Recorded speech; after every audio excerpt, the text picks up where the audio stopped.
An effective voice message consists of two necessary parts, content and voice tonality. The voice must convey the proper amount of enthusiasm and passion, but it can't be too loud or too fast. A boring voice delivering great content is ineffective. Below is a list of content elements that need to be included in an action-inducing voice message. And see, I'm going to add to this. Leave a voice message like you would a text.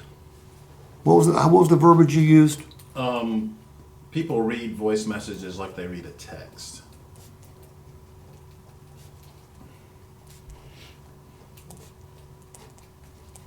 See, I've learned something today. Thank you.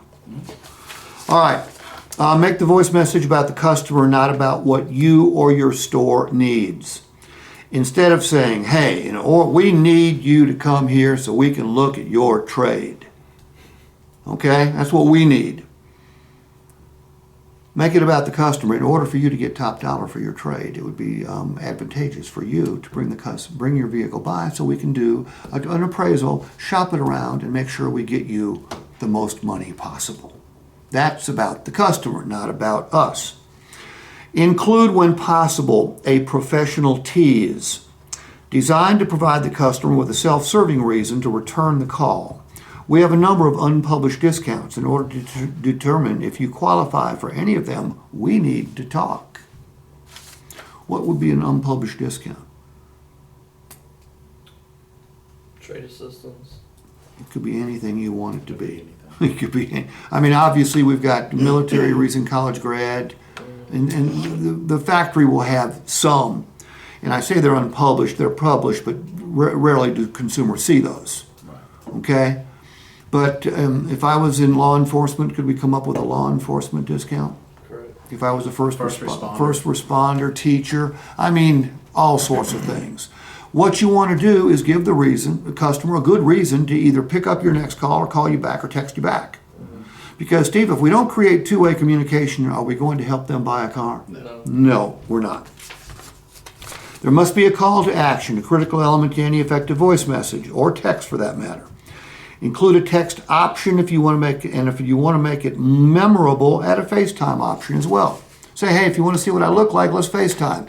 The customer's not, in all likelihood, going to FaceTime you, but they're going to remember that you offered a FaceTime as opposed to the other goofs that they're calling, because they ain't calling just one store. They're calling multiple stores, right? Mm-hmm. All right. This is my favorite one right here. Include a promise of persistence, proven to increase the number of callbacks and pickups, meaning they pick up your next call. It illustrates you will be persistent. It's as simple as I will continue calling until we connect. I listened to a guy the other day, and this is how he finished the voice message. I'd love to have read this one. And rest assured, Steve, until you get the information you requested, I will never, ever, ever, ever, ever, ever stop calling. Because most consumers know that most salespeople quit calling rather quickly. I forget what the number is, 1.3, 1.4 times that most salespeople try before they give up. It's crazy low. And customers know that. But Austin, if I don't think you're going to quit calling me, one of two things will happen. I'll either get in touch with you or I'll send you a message saying, okay, don't call me anymore. But at least you know where you stand then, right? Exactly. It took me 2 weeks to get a customer. If it took you 2 weeks, good for you. Good, because you were persistent. I was up his ass. Say again? I was up his ass. Oh, take it easy. Yeah, right. That was on video right there. Hopefully they didn't catch it. All right. Instill a sense of urgency in the prospect. Never say, Explorers? Shit, we got a ton of them sons of bitches. Let them know that the one they picked out is a special one. Okay, it's got the most popular package, it's the most popular color, and it will not last. Sense of urgency. Exactly. Emphasize special rates. They're not going to last forever. Incentives expire on whatever date.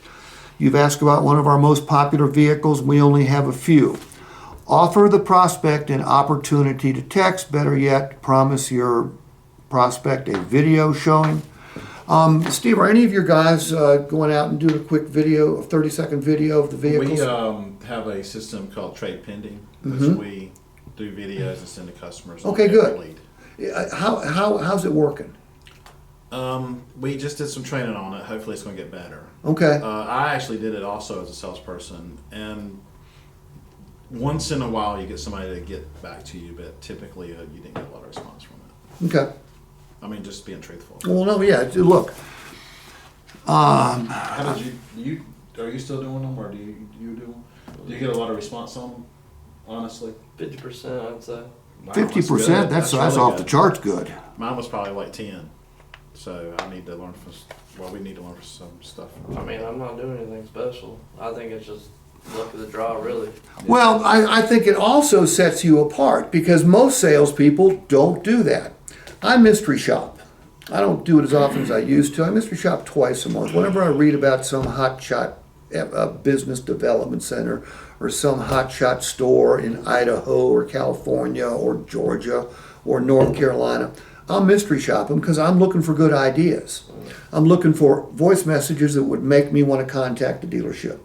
When they get me on the phone, I'm looking for things that people would say that would make me want to come to their store. And I am stunned at the incredible small percentage of videos I get. Because I always inquire about a specific vehicle that that they have in their inventory. And once in a while, I mean, I've had some women send me some unbelievably powerful TikToks, where they're out in the car and they're showing it off. I mean, there's this one girl, Maddie something. I mean, she's terrific. I mean, I don't even know if she sells. I haven't seen any of her videos lately. She probably got scooped up by some other business because she was a hit. I mean, I would have immediately gone and looked at the vehicles she was showing me. I mean, she was cute, but her verbiage I was waiting on that. yeah. Well, good looks don't hurt. But what was interesting about her TikToks was the verbiage. It wasn't her looks. All right, pre-plan. Oh, I'm sorry. Emphasize your store's express delivery. People want speed. Camden, do we have express delivery here? Correct. Hell yes. Ethan, did you know we had express delivery? Absolutely. Yes, we do. Austin, did you know about our express delivery? No. Austin, we've got express delivery. What's the single biggest complaint people have about buying a car? Spending all day in a dealership. The time it takes. If we can promise them a quicker experience, might that help us get them here? The answer is yes. All right, prior to making a phone call, you need to have two plans.